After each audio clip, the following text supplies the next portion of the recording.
Hello friends, ಇವತ್ತಿನ ವಿಡಿಯೋಗೆ ನಿಮ್ಮೆಲ್ಲರಿಗೂ ಸ್ವಾಗತ. HRMS ಸೀರೀಸ್ ನ ಈ ವಿಡಿಯೋಗೆ ನಿಮ್ಮೆಲ್ಲರಿಗೂ ಸ್ವಾಗತವನ್ನ ಕೋರ್ತೀನಿ. ಫ್ರೆಂಡ್ಸ್, HRMS ನಲ್ಲಿ ಅಪ್ಲಿಕೇಶನ್ ಹಾಕುವಾಗ ಅಥವಾ ಲೀವ್ ಅಪ್ಲಿಕೇಶನ್ ಆಗುವಂತ ತೊಂದರೆಗಳಿಗೆ ಯಾವ ರೀತಿ ಸೊಲ್ಯೂಷನ್ ಅನ್ನ ಹುಡುಕ್ಬೇಕಂತ ಈ ಸೀರೀಸ್ ಅನ್ನ ಮಾಡ್ತಾ ಇದ್ದೀನಿ. ಮೊದಲನೇ ವಿಡಿಯೋದಲ್ಲಿ HRMS ನಲ್ಲಿ ಕ್ಯಾಜುವಲ್ ಲೀವ್ ಅಥವಾ CL ಅನ್ನ ಯಾವ ರೀತಿ ಹಾಕ್ಬೇಕಂತ ತುಂಬಾ ಸುಲಭವಾಗಿ ಮತ್ತು ಪ್ರಾಪರ್ ಯಾವ ರೀತಿ ಸರಿಯಾದ ವಿಧಾನದಲ್ಲಿ ಹಾಕ್ಬೇಕಂತ ಹೇಳಿಕೊಟ್ಟಿದ್ದೀನಿ. ಅದನ್ನ ನೋಡಿಲ್ಲ ಅಂತಂದ್ರೆ ನನ್ನ ಚಾನಲ್ ಅಲ್ಲಿ ಇದೆ, ಅದನ್ನ ನೋಡಿ. ಈ ವಿಡಿಯೋದಲ್ಲಿ ನಾವು ಏನ್ ನೋಡೋಣ ಅಂತಂದ್ರೆ, ಎಷ್ಟೋ ಜನಕ್ಕೆ HRMS ನಲ್ಲಿ ಕಮಿಟೆಡ್ ಲೀವ್ ಅಥವಾ ಸಿಕ್ ಲೀವ್ ಅಂತ ನಾವ್ ಏನ್ ಕರಿತೀವಲ್ಲ, ಅದನ್ನ ಹಾಕ್ಲಿಕ್ಕೆ ತುಂಬಾ ತೊಂದರೆ ಆಗ್ತಾ ಇದೆ. ಇಷ್ಟ ದಿನ ಏನ್ ಆಗ್ತಿತ್ತು ಅಂತಂದ್ರೆ, ನಾವು ಮೆಡಿಕಲ್ ಯೂನಿಟ್ ಗೆ ಹೋಗಿ ಸಿಕ್ ಹಾಕ್ತಿದ್ವಿ. ಸಿಕ್ ಹಾಕಿದ ತಕ್ಷಣ ನಮ್ಮ ಕೈಯಲ್ಲಿ ಅವರು ಸಿಕ್ ಸರ್ಟಿಫಿಕೇಟ್ ಮತ್ತೆ ಲಾಸ್ಟಿಕ್ ಫಿಟ್ ಸರ್ಟಿಫಿಕೇಟ್ ಅನ್ನ ಕೊಡ್ತಾ ಇದ್ರು. ನಾವನ್ನ ತಗೊಂಬಂದ ನಮ್ಮ ಆಫೀಸ್ಗೆ ಕೊಡ್ತಾ ಇದ್ವಿ. ಅವರು ಹೆಲ್ತ್ ಯೂನಿಟ್ ಅವ್ರು ಏನ್ ಮಾಡ್ತಿದ್ರು ಅಂತಂದ್ರೆ, ಅವರು PDF ಮಾಡಿ ಅಪ್ಲೋಡ್ ಮಾಡ್ತಾ ಇದ್ರು. ಆದ್ರೆ ಇವಾಗ ಏನ್ ಆಗ್ತಾ ಇದೆ ಅಂತಂದ್ರೆ, ನಮ್ ಕೈಯಲ್ಲಿ ಏನ್ ಕೊಟ್ಟಿರ್ತಾರ ಅಂತಲ್ಲ, ಅದನ್ನ ನಾವು ಡೈರೆಕ್ಟ್ ಆಫೀಸಿಗೆ ಕೊಡುವ ಬದಲು ನಾವೇ ಡೈರೆಕ್ಟ್ ನಮ್ಮ HRMS ನಲ್ಲಿ ನಮ್ಮ ಲಾಗಿನ್ ID ಯೂಸ್ ಮಾಡಿ ಅದನ್ನ ನಾವು ಡೈರೆಕ್ಟ್ ಅಪ್ಲೋಡ್ ಮಾಡಂತ ನಮ್ಗೆ ಹೇಳ್ತಾ ಇದ್ದಾರೆ. ಆ ರೀತಿ ಮಾಡ್ಬೇಕಾದ್ರೆ ತುಂಬಾ ತೊಂದರೆಗಳು ಎಷ್ಟೋ ಜನಕ್ಕೆ ಆಗ್ತದವೆ. ಆ ತೊಂದರೆಗಳಿಗೆ ಸೊಲ್ಯೂಷನ್ ನ ಈ ವಿಡಿಯೋದಲ್ಲಿ ನಾವು ನೋಡೋಣ. ಅಂದ್ರೆ ಈ ವಿಡಿಯೋದಲ್ಲಿ ಕಮಿಟೆಡ್ ಲೀವ್ ಅಥವಾ ಸಿಕ್ ಲೀವ್ ಅನ್ನ ಪ್ರಾಪರ್ ಆಗಿ ಸರಿಯಾದ ವಿಧಾನದಲ್ಲಿ ಯಾವ ರೀತಿ ಅಪ್ಲೈ ಮಾಡಬಹುದು ಅಂತ ನೋಡೋಣ. ನಿಮ್ಗೆಲ್ಲರಿಗೂ ಗೊತ್ತಿದೆ HRMS ನ ಯಾವ ರೀತಿ ಲಾಗಿನ್ ಮಾಡ್ಬೇಕಂತೇಳಿ. ಲಾಗಿನ್ ಮಾಡಿದ ತಕ್ಷಣ ಡ್ಯಾಶ್ ಬೋರ್ಡ್ ಓಪನ್ ಮಾಡಿದ ತಕ್ಷಣ ಈ ತರ ಲೀವ್ ಮ್ಯಾನೇಜ್ಮೆಂಟ್ ಅಂತ ಬರುತ್ತೆ. ನಿಮ್ಮೆಲ್ಲರಿಗೂ ಈಗಾಗಲೇ ಗೊತ್ತೇ ಇದೆ. ಇದರಲ್ಲಿ ನೀವು ಪ್ರತಿ ಸಲ ಓಪನ್ ಮಾಡುವಾಗೆ ನೀವು ಲೀವ್ ಅಪ್ಲಿಕೇಶನ್ ಅನ್ನ ಓಪನ್ ಮಾಡಿದ ತಕ್ಷಣ ಇಲ್ಲಿ ನೀವು ತೋರಿಸ್ತೇನೆ. ನಿಮ್ಗೆ ಇಲ್ಲಿ ಬರ್ತಿರುತ್ತೆ ಲೀವ್ ಯಾವ ಇತರ ಅಂತ.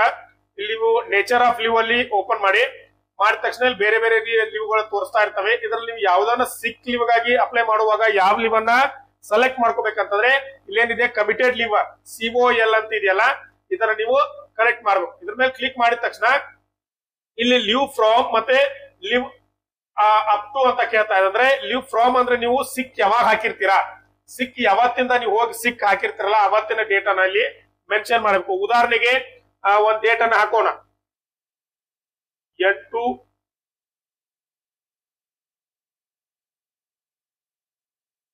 ಜುಲೈಯಿಂದ 17 ಜುಲೈ. ಅಂದ್ರೆ 10 ದಿನದ ಒಳಗೆ ಸಿಕ್ ಅಲ್ಲಿ ಇರ್ತಾರೆ ಯಾರೋ ಒಬ್ರು. ಅವ್ರಿಗೆ ಏನಿದೆ ಆರಾಮಿರುವುದಿಲ್ಲ, 10 ಡೇ ಏನಿರ್ತಾರೆ ಸಿಕ್ ಅಲ್ಲಿ ಇರ್ತಾರೆ ಅಂತ ನಾವು ತಿಳ್ಕೊಳ್ಳೋಣ. ಇನ್ನು ಸಿಕ್ ಯಾವ ರೀತಿ ನೀವು ಡೇಟ್ ಅನ್ನ ಇಲ್ಲಿ ಹಾಕ್ಬೇಕಂತಂದ್ರೆ, ನಿಮ್ಮ ಒಂದು ಏನ ಸಿಕ್ ಫಿಟ್ ಸರ್ಟಿಫಿಕೇಟ್ ಕೊಟ್ಟಿರ್ತಾರೆ. ನನ್ನ ಫ್ರೆಂಡ್ಸ್ ಒಂದು ಸಿಕ್ ಸರ್ಟಿಫಿಕೇಟ್ ಇದೆ, ಇಲ್ಲಿ ಓಪನ್ ಮಾಡಿ ನೋಡೋಣ ಯಾವ ರೀತಿ ಹಾಕ್ಬೇಕಂತ ಹೇಳಿ. ಈ ತರ PDF ಮಾಡಿ ಇಟ್ಕೊಳ್ಳಿ ಅದನ್ನ. ಇದು ಸಿಕ್ ಸರ್ಟಿಫಿಕೇಟ್, ಇದು ಫಿಟ್ ಸರ್ಟಿಫಿಕೇಟ್. ಇದ್ರಲ್ಲಿ ಲಾಸ್ಟಿಗೆ ಕೊಟ್ಟಿರ್ತಾರೆ ನೋಡಿ. ಇಲ್ಲಿ ಫಿಟ್ ಆನ್ ಡೇಟ್ ಇದು ಕೊಟ್ಟಿದ್ದಾರೆ, ಸಿಕ್ ಇನಿಷಿಯಲ್ ಡೇಟ್ ಅಂತ ಇಲ್ಲಿ ಕೊಟ್ಟಿದ್ದಾರೆ. ಈ ಡೇಟ್ ಇಂದ ಈ ಡೇಟಿನ ವರೆಗೆ ನೀವು ಸಿಕ್ ಲೀವ್ ಅಲ್ಲಿ ಇರ್ತೀರಾ ಅಂತ ಅರ್ಥ. ಇವೆರಡನ್ನ ಇಲ್ಲಿ ಮೆನ್ಷನ್ ಮಾಡ್ಬೇಕು. ನೀವು ಇಲ್ಲಿ ಈ ಡೇಟ್ ಅನ್ನ ಮೆನ್ಷನ್ ಮಾಡ್ತೀರಾ. ಇಲ್ಲಿ ಹೆಡ್ ಕ್ವಾರ್ಟರ್ಸ್ ಪರ್ಮಿಷನ್ ಅಂತ ಕೇಳುತ್ತೆ. ಹೆಡ್ ಕ್ವಾರ್ಟರ್ ಪರ್ಮಿಷನ್ ನೋ ಅಂತಾನೆ ಕೊಡ್ಬೇಕಾಗತ್ತೆ. ಯಾಕಂದ್ರೆ ನಿಮಗೆ ಆರಾಮ ಇರುದಿಲ್ಲ, ನೀವು ಲೀವ್ ಹಾಕಿರ್ತೀರಾ, ಮನೇಲಿ ರೆಸ್ಟ್ ಮಾಡ್ಲಿಕ್ಕೆ ಲೀವ್ ಹಾಕಿರ್ತೀರಾ ಅಂತಾನೆ ಅರ್ಥ. ಇಲ್ಲಿ ಎಸ್ ಕೊಡುವಂತ ಅವಶ್ಯಕತೆ ಬೀಳುದಿಲ್ಲ, ನೋ ಅಂತಾನೆ ಇರ್ಲಿ. ಇನ್ನು ಇಲ್ಲಿ ಲೀವ್ ಯಾಕೆ ಹಾಕಿದ್ರ, ನಿಮ್ಗೆ ಯಾವ್ದಕ್ಕೋಸ್ಕರ ಅಂತಂದ್ರೆ ನಿಮ್ಗ ಆರಾಮ ಇರುದಿಲ್ಲ, ಅದೇ ಏನಾಗಿದೆ, ನೀವು ಡಾಕ್ಟರ್ ಏನಾಗಿದೆ ಅಂತ ಹೇಳ್ತಾರಲ್ಲ, ಅದನ್ನ ರೀಸನ್ ಇಲ್ಲಿ ಬರಿಬೇಕಾಗ್ತದೆ. 300 ಅಕ್ಷರಗಳಿಗಿಂತ ಮೇಲ್ಪಟ್ಟದಂತೆ ಇಲ್ಲಿ ಇದನ್ನ ಬರಿಬೇಕಾಗ್ತದೆ.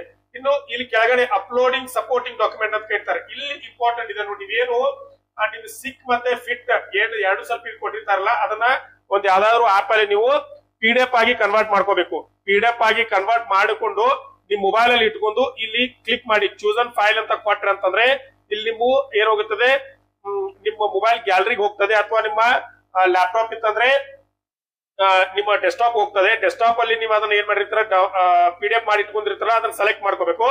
ಸೆಲೆಕ್ಟ್ ಮಾಡಿ ಏನ್ ಮಾಡ್ಬೇಕಂದ್ರೆ ಇಲ್ಲಿ ಬಂದು ಅಪ್ಲೋಡ್ ಮಾಡ್ಬೇಕು ಅಷ್ಟೇ ಕೆಲಸ. ನೀವು ಇರ್ತಾರೆ ಡೈರೆಕ್ಟ್ ಆಗಿ ಯಾವ ರೀತಿ ಅಪ್ಲಿಕೇಶನ್ ಹಾಕ್ತಿದ್ರಿ, ಈ ಡೇಟ್ ಎಲ್ಲ ಹಾಕೋದು ನಿಮ್ಗೆ ಆಗಲೇ ಗೊತ್ತೇ ಇರ್ತದೆ. ಈಗ ಹೊಸದಾಗಿ ಏನ್ ಬಂದಿದೆ ಅಂತಂದ್ರೆ, ಇದು ಒಂದೇ ಡಾಕ್ಯುಮೆಂಟ್ ಅನ್ನ ಅಪ್ಲೋಡ್ ಮಾಡೋದು. ಕಮಿಟೆಡ್ ಲೀವ್ ಅಲ್ಲಿ ಏನ್ ಹೊಸದಾಗಿದೆ ಅಂತಂದ್ರೆ, ಈ ಒಂದು ಕಮಿಟೆಡ್ ಏನ್ ಸಿಕ್ ಮತ್ತೆ ಫಿಟ್ ಸರ್ಟಿಫಿಕೇಟ್ ಇದೆಲ್ಲ ಅದನ್ನಷ್ಟೇ ಇಲ್ಲಿ ಮಾಡ್ಬೇಕು, ಅಪ್ಲೋಡ್ ಮಾಡ್ಬೇಕಷ್ಟೇ. ಅಪ್ಲೋಡ್ ಮಾಡಿ ಇಲ್ಲಿ ಫಾರ್ವರ್ಡಿಂಗ್ ಏನ್ ಮಾಡ್ಬೇಕಂತಂದ್ರೆ, ನಿಮ್ಗೆ SSC ಇರ್ತಾರಲ್ಲ, SSC ಅವ್ರಿಗೆ ಏನ್ ಮಾಡ್ಬೇಕಂತಂದ್ರೆ, ಅದನ್ನ ನಾವು ಉದಾಹರಣೆಗೆ ಇಲ್ಲಿ ಕೊಡ್ತೀನಿ ನೋಡಿ.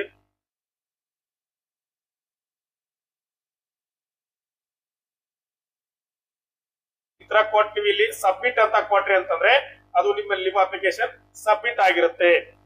ಇಷ್ಟೇ ಸಿಂಪಲ್ ಆಗಿ ನೀವು ಯಾವ ರೀತಿ ಕ್ಯಾಜುವಲ್ ಲೀವ್ ಅನ್ನ LAP ಅನ್ನ ಅಪ್ಲೈ ಮಾಡ್ತಿರೋ ಅಷ್ಟೇ ಈಸಿಯಾಗಿ ಕಮಿಟೆಡ್ ಲೀವ್ ಅಥವಾ ಸಿಕ್ ಲೀವ್ ಅನ್ನು ಸಹ ನೀವು ಅಷ್ಟೇ ಈಸಿಯಾಗಿ ಏನ್ ಮಾಡ್ಬೋದು, ಸಬ್ಮಿಟ್ ಮಾಡಬಹುದು. ಇದ್ರಲ್ಲಿ ಹೊಸವಾಗಿ ಏನ್ ಇರ್ತದೆ ಅಂತಂದ್ರೆ ಒಂದೇ ಒಂದು ನಿಮ್ಮ ಫಿಟ್ ಮತ್ತೆ ಸಿಕ್ ಸರ್ಟಿಫಿಕೇಟ್ ಅನ್ನ ಒಂದು PDF ಆಗಿ ಇಟ್ಕೊಳ್ಳಿ.